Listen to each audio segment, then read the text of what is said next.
प्रस्तुत करूंगा जिसका शीर्षक है वृद्धाश्रम। तो कविता शुरू करने से पहले मैं 4 पंक्तियां प्रस्तुत करूंगा, ध्यान दीजिएगा। जो कहते हैं मैंने ईश्वर को नहीं देखा, उसने अच्छे से कभी मां को नहीं देखा। जब मां ने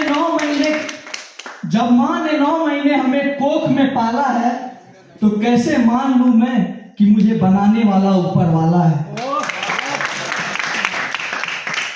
ईश्वर से जो मांगा वो रह गया अधूरा, ईश्वर से जो मांगा वो रह गया अधूरा। जलाकर खून पसीना पिता ने किया है पूरा। तो जो कहते हैं मैंने ईश्वर को नहीं देखा, उसने अच्छे से अपने पिता को नहीं देखा। और कुछ पंक्तियां सुनिएगा। माँ बाप के आगे फीकी दुनिया की सारी दौलत है, माँ बाप के आगे फीकी दुनिया की सारी दौलत है। ये वर्दी, ये गद्दी, ये काया तो सब उनकी बदौलत है। तेरे चेहरे, आंखों, शरीर की हर एक अंग पर बयां है। तेरे चेहरे, आंखों, शरीर के हर एक अंग पर बयां है। मां और पिता के वजूद के बिना तेरी अस्तित्व ही क्या है। तो जिस समाज में हम माँ बाप को भगवान का दर्जा देते हैं, उस समाज का दिल तब दहल जाता है जब वो कुपुत्र अपने माँ और बाप को वृद्धाश्रम छोड़ आता है। इस समाज का हृदय तब दहल जाता है जब उस माँ और पिता को उसका पुत्र त्याग देता है। तो मेरी कविता इसी कुरीति के ऊपर है जिसका शीर्षक है वृद्धाश्रम। तो कविता इस प्रकार है। क्या तुम्हें नहीं आई शर्म, क्यों छोड़ दिया उनको वृद्धाश्रम। मुझे समझ नहीं आ रहा तूने कार्य ऐसा क्यों हीन किया। जिसने सहारा दिया बचपन में, बुढ़ापे में सहारा क्यों छीन लिया। क्या उनके लिए तुम्हारा हृदय नहीं कराहा, जिसने ईश्वर से भी तुम्हारे सिवा कुछ नहीं चाहा। रक्त जला के जिस पिता ने सींचा तुमको, रक्त जला के जिस पिता ने सींचा तुमको, रक्त देने के समय कैसे भूल गए उनको।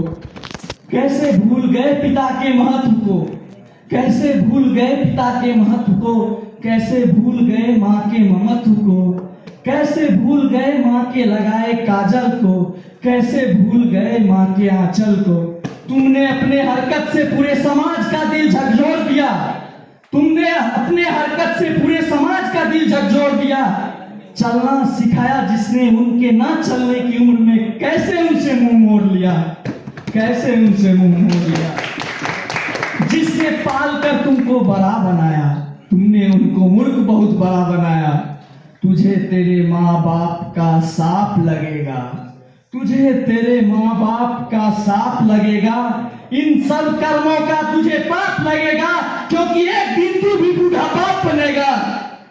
और अगर तुझे लगता है तेरी अच्छी गति होगी, अगर तुझे लगता है तेरी अच्छी गति होगी, कान खोल के सुन, तेरी इनसे भी बुरी दुर्गति होगी।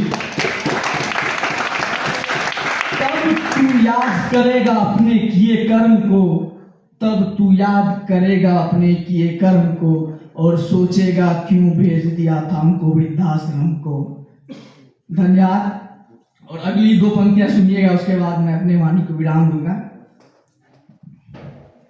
पूछ लेना प्यासे से, जल का मोल बता देंगे। पूछ लेना किसानों से, बरखा का मोल बता देंगे। मत पूछना पढ़ लेना चेहरों से अनाथों के, मत पूछना पढ़ लेना चेहरों से अनाथों के। माँ बाप है अनमोल बता देंगे। धन्यवाद।